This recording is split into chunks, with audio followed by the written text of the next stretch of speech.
उस कुंडली को निर्माण करते हैं। उसके बाद होरा कुंडली, जो राश्यर्धम होरा कहा जाता है, राशि का आधा होरा जो होता है, एक राशि में 30 अंश होने के कारण 30 अंश को 2 भाग में हम लोग बांटते हैं तो 15 अंश का एक हमारा क्या रहता है ना, 15 अंश का एक भाग रहता है। इसी प्रकार नेक्स्ट आप लोग होरा के बाद गृह कुंडली, उसके बाद होरा कुंडली, होरा के बाद दृष्काण कुंडली, जिसका प्रयोजन क्या है आगे हम लोग जानेंगे। प्रत्येक वो दृष्काण है, और एक दृष्काण जैसे एक राशि 30 अंश का होगा तो उसको 3 भाग में बांटेंगे तो एक भाग जो है वो 10 अंश का होगा। मतलब प्रत्येक दृष्काण का मान जो है वो 10 अंश का। दृष्काण कुंडली प्रथम पंचम नवम के अनुसार दृष्काण कुंडली का गणना होती है। होरा कुंडली विषम राशि, सम राशि, और विषम राशि में प्रथम होरा सूर्य का, द्वितीय होरा चंद्रमा का, और सम राशि में उसका जस्ट विपरीत उल्टा है।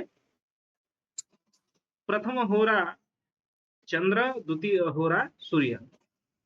उसको उदाहरण करने से ये कुंडली का निर्माण विधि हम लोगों को पता चलता है, लेकिन केवल एक जानकारी के लिए हम पहले 10 कुंडली का विधि लिखेंगे, उसके बाद उसके विषय में जानेंगे। उसके बाद एक गृह होरा दृष्काण त्रिंशांश कुंडली रहता है। त्रिंशांश कुंडली जो है वह विषम राशि सम राशि के हिसाब से 5 भाग में बांटा जाता है, 5 भाग में। एवं कुजयम जीवज्ञ शीता पंचेन्द्रिय वशु मुनीन्द्र इंशानम, उसी के हिसाब से 5 5 8 7 5 इस प्रकार कुछ हम लोग क्रम निर्धारित के अनुसार कुंडली को बनाते हैं। कुज यम जीवज्ञ शीता पंचेन्द्रिय वशु मुनीन्द्र इंशानम, 5 5 8 7 5, ये विषम राशि के क्रम है। जैसे इस सभी संख्याओं को जोड़ेंगे तो 30 अंश का होगा, तो 5 5 8 7 5 का जो भाग है ये अंशात्मक मान है। 5 मतलब 0 से 5 अंश, और उसके बाद 5 में 5 जोड़ेंगे तो 5 + 5 = 10, इसलिए 6 से 10 अंश तक। 10 + 8 18, 18 + 7 25, 25 + 5 30। इसी प्रकार ये पूज यम जीव ज्ञ शीता, यम ज्ञ कुजयम जीव, कुजयम जीव ज्ञ शीता, जीव ज्ञ, और उसके बाद सीता, ये विषम राशि का क्रम है। इसको उल्टा देते हैं तो सम राशि का बन जाता है। जैसे कुज कहने से मंगल, यम कहने से शनि, जीव गुरु, ज्ञ बुध, शीत शुक्र। इसका क्रम इसी प्रकार त्रिंशांश कुंडली बनाने के लिए हम लोग समझते हैं। गृह, होरा, दृष्काण, त्रिंशांश, उसके बाद सप्तमांश। सप्तमांश में सप्तमांश कुंडली बनाने के लिए भी विषम राशि सम राशि का क्रम ग्रहण किया जाता है।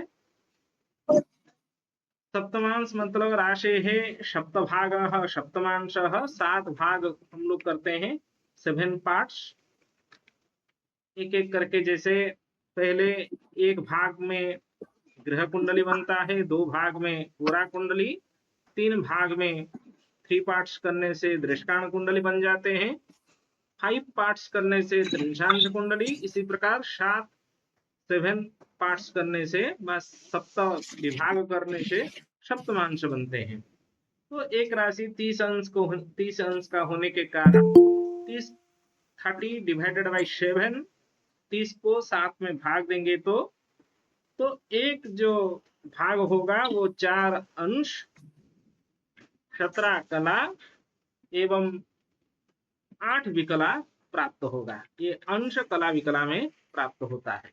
अंश कला और विकला में मान प्राप्त होता है। इसको इस प्रकार 7 बार 7 टाइम जोड़ देंगे तो सप्तमांश का वर्ग कुंडली बन जाता है। एवं सप्तमांश कुंडली से हम लोग जब समराशि विषम राशि के अनुसार गणना करते हैं, विषम राशि में जिस ग्रह जिस राशि में बैठा हो उस वहीं से गणना होती है, इसीलिए उसको क्रम गणना कहा जाता है। एवं सम राशि में उसके सप्तम राशि से गिनती होती है, राशि से गिनती होती है। इस प्रकार आगे नवांश कुंडली है। नेक्स्ट नवांश कुंडली, जैसे हर सॉफ्टवेयर में हर ऐप में नवांश कुंडली सामने ही रहता है, क्योंकि सबसे अधिक उपयोगी कुंडली जो है वो नवांश कुंडली है। नवांश कुंडली हम लोग कई सारे फलादेश में, जैसे आजीविका, विवाह, पति पत्नी के संबंध एवं प्रत्येक संबंधों को अच्छे से, संतान से लेके धन से लेके प्रत्येक संबंध को विचार करने के लिए नवांश कुंडली को उपयोग करते हैं। क्योंकि 9 भाग जो होता है, 9th पार्ट, 9 भाग जो है वो नवांश है। तो नवांश एक राशि 30 अंश, 30 अंश को 9 से भाग देंगे तो 30 डिवाइडेड बाई 9 इजिकल टू 3 अंश 20 कला का होता है। और ये 3 अंश 20 कला का एक नवांश है।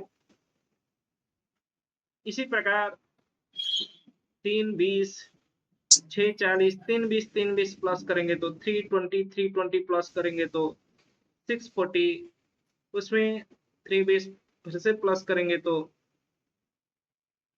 3 अंश 20 कला जोड़ेंगे तो 10 होगा। 10 में 3 अंश 20 कला जोड़ेंगे तो 13 अंश 20 कला होगा।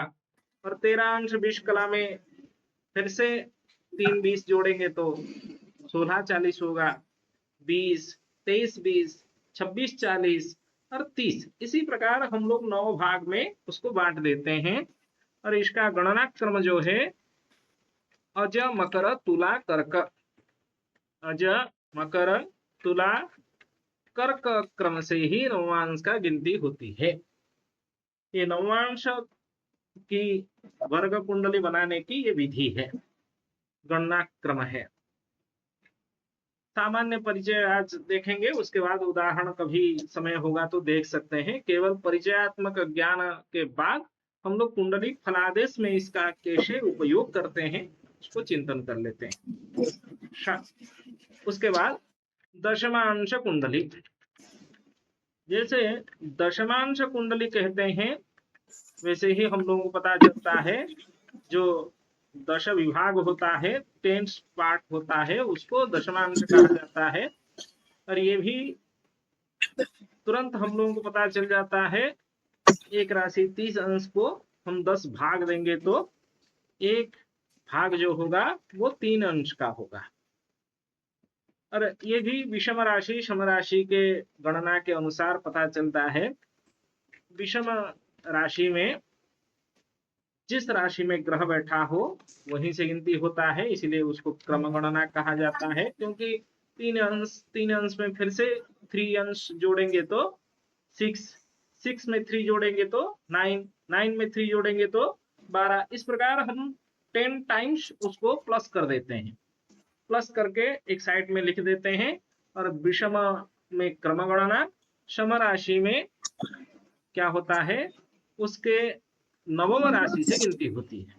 सम राशि में उसके नवम राशि से ही गिनती होती, गणना होती। जैसे हम लोग अभी विचार कर रहे थे, सप्तमांश कुंडली में सम राशि में सप्तम राशि से गणना, इसी प्रकार आप यहाँ भी विषम समभेद से, पूरा कुंडली में भी विषम सम राशि भेद है, और त्रिंशांश कुंडली में भी विषम राशि का क्रम, विषम राशि का क्रम गणना, और सम राशि में विपरीत गणना, इसको उल्टा देते हैं, इसको विपरीत कहते हैं। दशमांश के बाद आप द्वादशांश कुंडली का विचार करेंगे तो द्वादशांश कुंडली, ये वर्ग कुंडली राशि का फिर पार्ट, जिसको एक राशि 30 अंश है, और 30 अंश को 12 भाग में हम लोग बांटेंगे तो एक भाग जो है वो 2 अंश और 30 कला का हो जाएगा। जैसे नवांश में 3 20 है, 3 अंश 20 कला, वैसे ही 2 अंश 30 कला।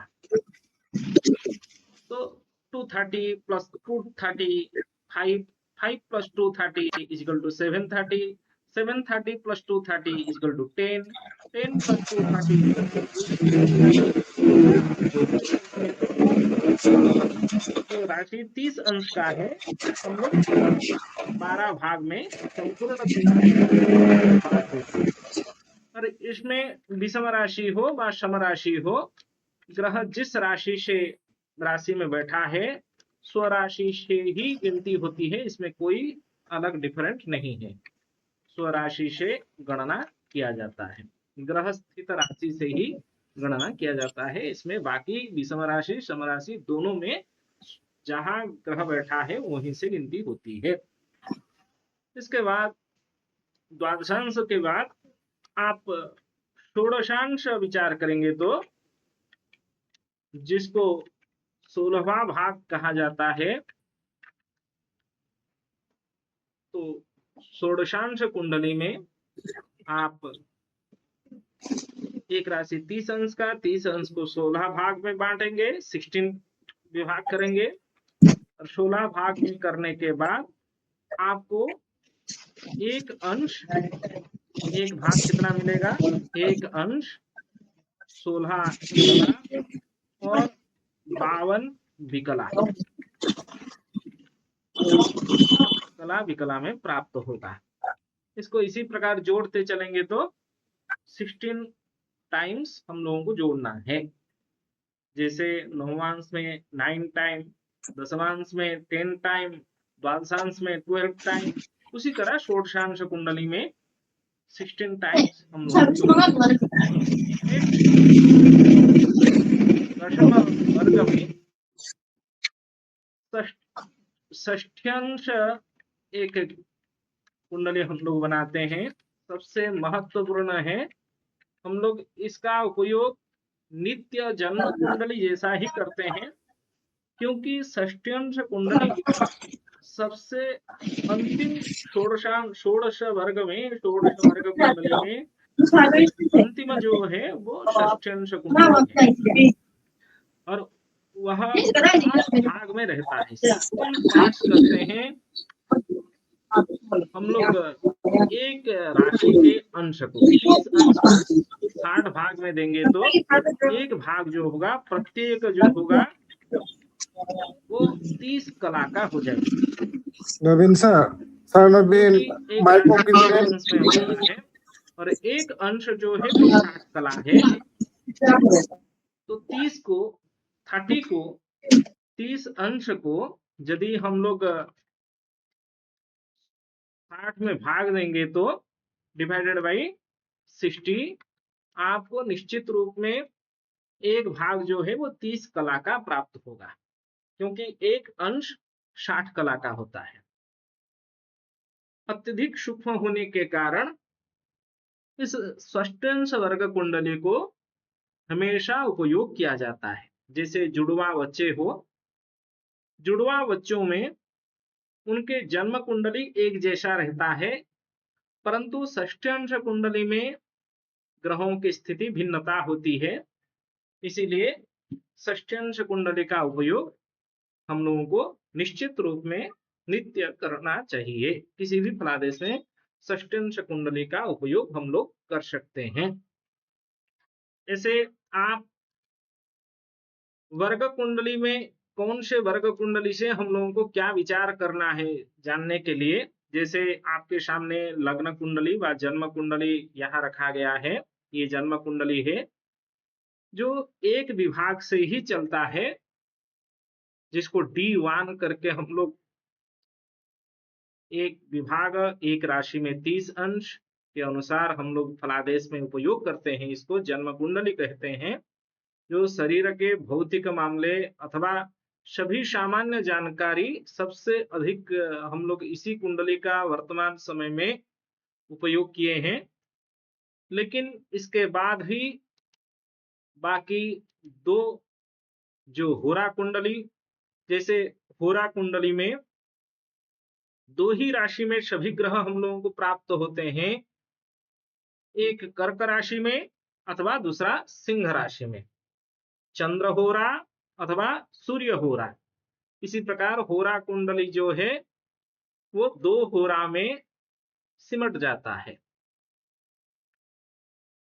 राश्यर्धम होरा, राशि के दो विभाग है, विभाग से ही हम लोग होरा का विचार करते हैं।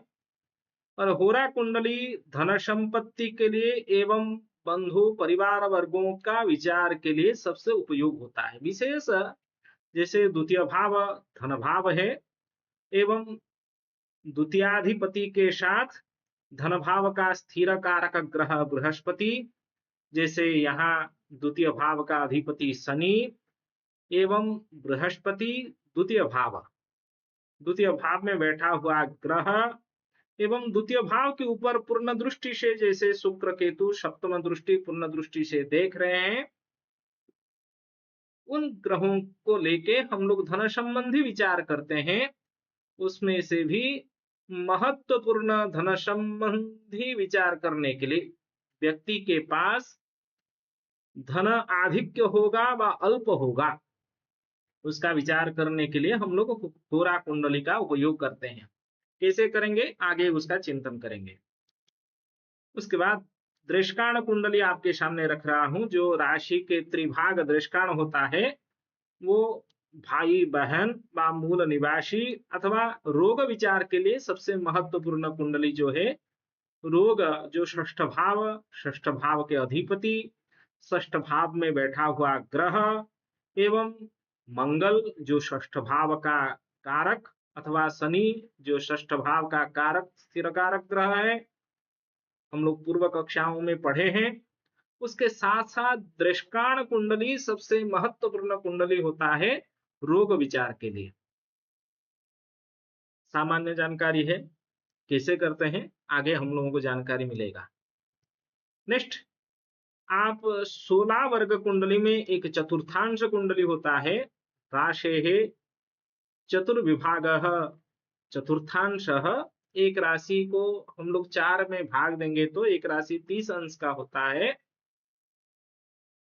तो 30 अंश को हम लोग 4 विभाग में बांटेंगे तो जैसे राशि का आधा 15 अंश प्राप्त हुआ था, वैसे चतुर्थांश से 730 7 अंश 30 कला चतुर्थांश के वर्ग कुंडली बनाने के लिए हम लोगों को जानकारी होगा।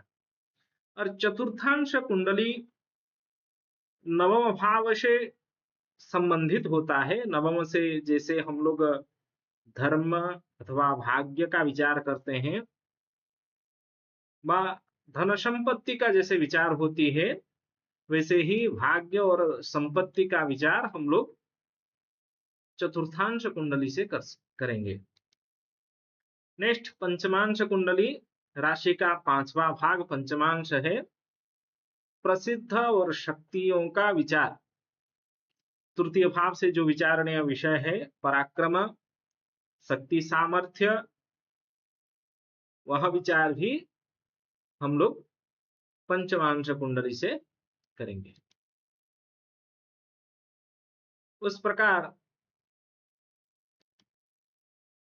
षष्ठांश कुंडली, ये गलत से ऐसे ही लिखा है, D6 मतलब षष्ठांश कुंडली स्वास्थ्य के लिए विशेष उपयोग है। ये षष्ठांश कुंडली राशि का 6 भाग करने से षष्ठांश कुंडली बनता है। उसके बाद सप्तमांश कुंडली संतान संतति के लिए विचारणीय विषय है। जो पंचम भाव से हम लोग विचार करते हैं वह पंचम भाव के स्वामी एवं पंचम भाव का जो स्थिर कारक, पंचम भाव में ग्रह जो बैठा है और पंचम भाव को जो पूर्ण दृष्टि से देख रहा है, जैसे शनि का पूर्ण दृष्टि पंचम भाव के ऊपर है यहाँ, क्योंकि शनि तृतीय दृष्टि उसका पूर्ण दृष्टि होता है। पूर्ण दृष्टि से शनि ही देख रहा है। मंगल बैठा है और पंचम भाव का अधिपति शुक्र है और पंचम भाव का कारक जो है वो गुरु है। शुक्र, गुरु, मंगल, शनि, इन चारों ग्रहों से हम लोग पंचम भाव व संतान का व बुद्धि स्थान का यहाँ विचार करते हैं। वैसे ही सप्तमांश कुंडली ही इन चारों के लिए महत्वपूर्ण रहता है। यह चार ग्रह शनि, मंगल, गुरु, शुक्र सप्तमांश कुंडली में किस किस राशि में बैठे हैं, वह मित्र अथवा स्वगृही एवं शत्रु ग्रह अथवा नीच ग्रह किस ग्रह राशि में बैठे हैं और उसका प्रभाव क्या है, उसका आकलन हम लोग करते हैं, उसी से फलादेश हमारा निकलता है। नेक्स्ट, अष्टमांश कुंडली में जो हम लोगों को अचानक किसी आकस्मिक दुर्घटना से हम लोग आक्रांत होते हैं, जिसको मारक कहा जाता है। मारक विचार जो मृत्यु का मुख्य कारण होता है, इसीलिए मृत्यु भाव का विचार, जो मृत्यु भाव का स्थिर कारक शनि एवं मृत्यु भाव, जैसे यहाँ मृत्यु भाव का अधिपति सूर्य एवं मृत्यु भाव में बैठा हुआ ग्रह शुक्र केतु, मृत्यु भाव के ऊपर पूर्ण दृष्टि देने वाला ग्रह राहु, वैसे ही अष्टमांश कुंडली द्वितीय एवं सप्तम जो मारक स्थान हम लोग पूर्व कक्षाओं में पढ़े हैं, मारकेश यहाँ जैसे द्वितीय भाव का अधिपति शनि, उसके दशांतर दशा एवं सप्तमाधिपति चंद्रमा, उसके दशा अंतरदशा प्रत्यंतरदशा, और अष्टमांश कुंडली को देख के ही हम लोग मृत्यु का विचार करते हैं। व अकस्मात जो विपत्ति व अप्रत्याशित परेशानी, उसका विचार हम लोग अष्टमांश कुंडली से करेंगे आगे।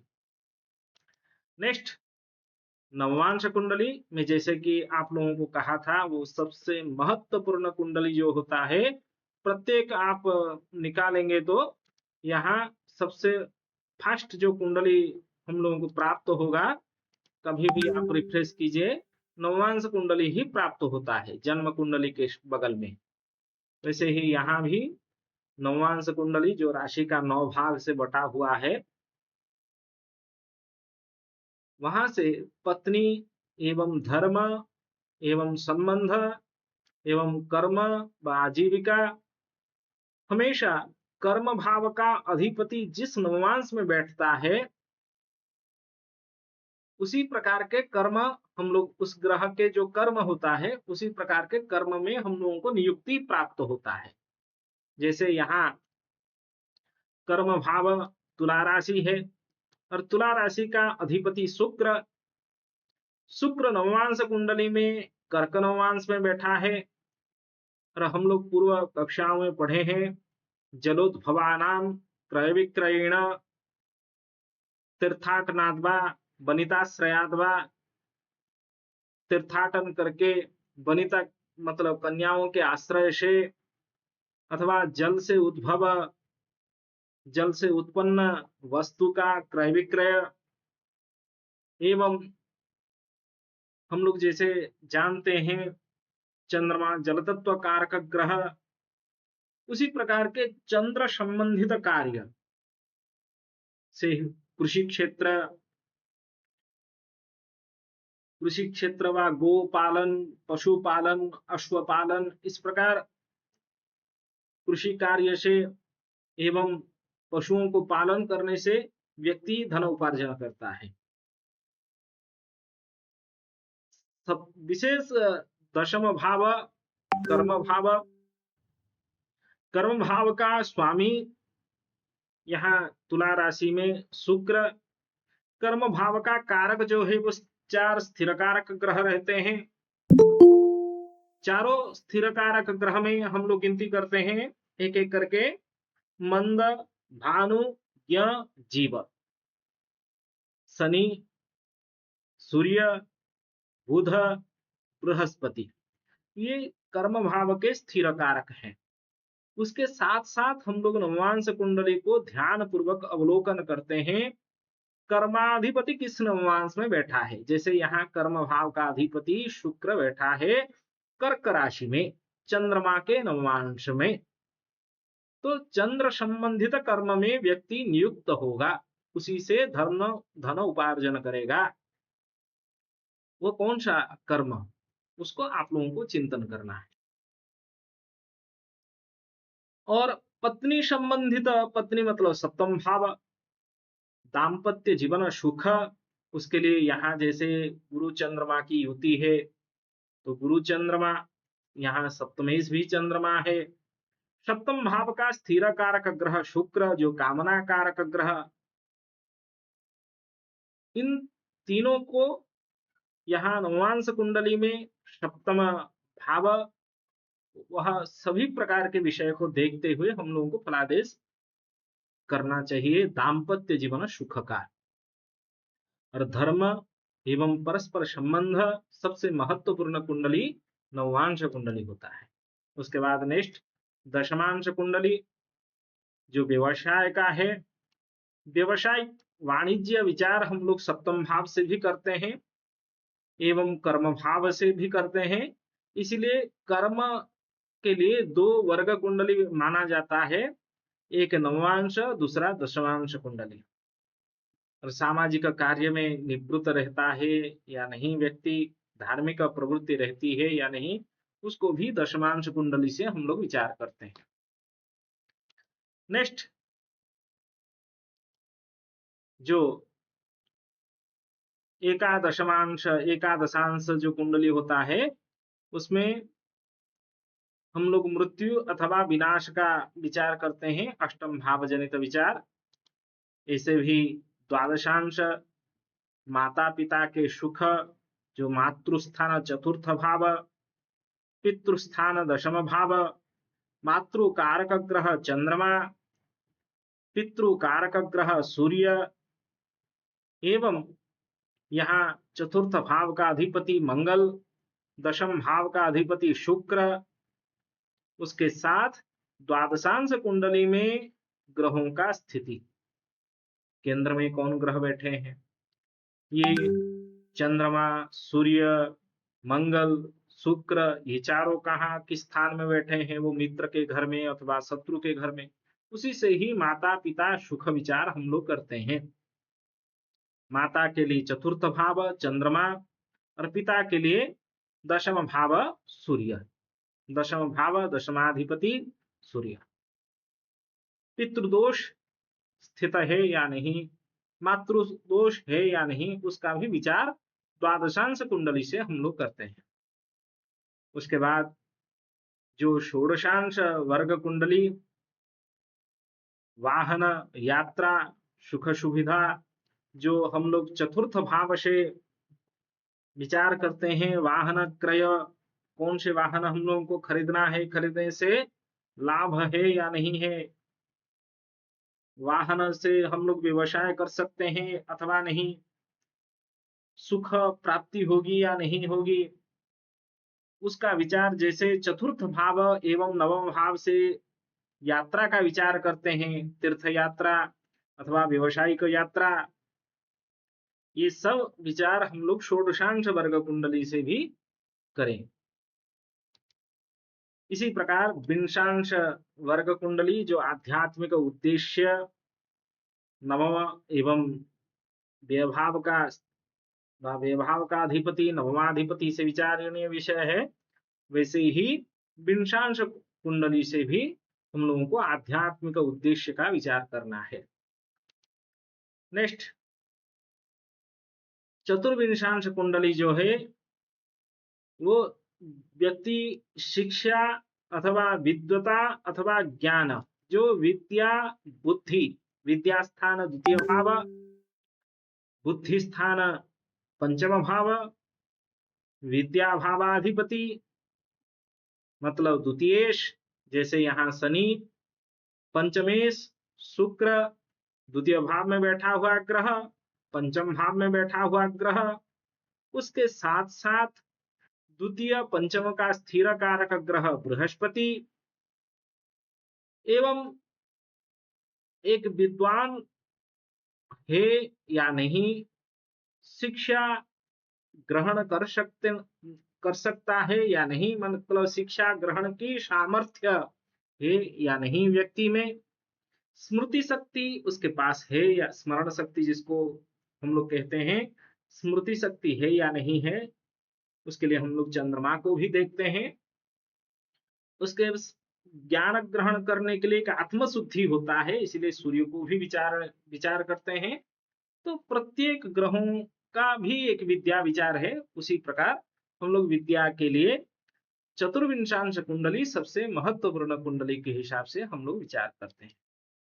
नेक्स्ट, सप्तविंशांश कुंडली जो एक एक नक्षत्र के हिसाब से सप्तविंशति नक्षत्र होते हैं, शक्ति सामर्थ्य के लिए विचारणीय विषय है सप्तमांश कुंडली। नेक्स्ट, सप्तविंशांश के बाद त्रिंशांश कुंडली। त्रिंशांश कुंडली जो 5 भाग में हम लोग बांटते हैं उसको त्रिंशांश कुंडली। दुर्भाग्य व असफलता का विचार, उसका विचार हम लोग त्रिंशांश कुंडली से करते हैं। नेक्स्ट, बल विचार में भी हम लोग 6 वर्गों का सप्त वर्ग एक बल विचार करते हैं। 7 वर्ग में गृह, होरा, दृष्टान, नवांश, द्वादशांश, त्रिंशांश, इस प्रकार सप्तमांश, इस प्रकार 7 वर्गों को हम लोग बल विचार में बल साधन करने के लिए ग्रहों का उपयोग करते हैं और इसका विशेष उपयोग है। चत्वारिंशांश कुंडली जो मातृ विरासत, जैसे मामा एवं नाना नानी का मातृकुल का विचार, मातुल इत्यादियों का विचार हम लोग चत्वारिंशांश कुंडली से ही करते हैं और राशि का 40वां भाग से ही चत्वारिंशांश कुंडली बनता है। जैसे हम लोग मातुल का विचार षष्ठ भाव के अधिपति से व षष्ठस्थ ग्रह व षष्ठ भाव का कारक से विचार करते हैं, वैसे ही मातृकुल का विरासत के बारे में चिंतन है। उसके बाद अक्षवेदांश जो पैतृक विरासत का विचार है, दादा दादी पितृ संबंधित विचार, नवम भाव से पैतृक संपत्ति के विचार व पितृ संबंधित कुटुंबों का विचार, द्वितीय एवं द्वितीयाधिपति, नवम एवं नवम भाव का अधिपति। इसी प्रकार अक्षवेदांश से जो राशि का 45 भाग होता है उसको अक्षवेदांश कहा जाता है। वो पैतृक संबंधित विचार है, विरासत का विचार है। नेक्स्ट, 16 वर्ग कुंडली में षष्ठ्यंश कुंडली है। वो जो षष्ठ्यंश कुंडली सबसे अत्यधिक महत्वपूर्ण होता है, क्योंकि अत्यधिक सूक्ष्म कुंडली जो है यह षष्ठ्यंश कुंडली है। जो यमल संतान उत्पन्न होते हैं, जुड़वा बच्चे, उन लोगों में जन्म कुंडली एक जैसा रहता है और चंद्र सूर्य की स्थिति एक जैसा रहता है, परंतु षष्ठ्यंश कुंडली में अंतर होता है और इसी षष्ठ्यंश कुंडली परिवर्तित होने के कारण उसमें लग्न भी परिवर्तित हो जाता है, जिस कारण हम लोग पूर्व जन्म एवं प्रारब्ध कर्म के अनुसार इस कुंडली से 12 भावों का चिंतन करके तनु, धन, सहज, सुहृत, सुत, रिपु, जाया, मृत्यु, धर्म, कर्म, आय, व्यय 12 भावों को यहाँ 12 राशि, 12 भाव, सप्तग्रह इत्यादियों का चिंतन इसी षष्ठ्यंश कुंडली से करते हैं। यही सबसे सूक्ष्म कुंडली षष्ठ्यंश कुंडली है। इसलिए हमेशा जन्म कुंडली के साथ नवांश एवं षष्ठ्यंश कुंडली को अवश्य हम लोगों को देखना चाहिए। ये आज का प्रमुख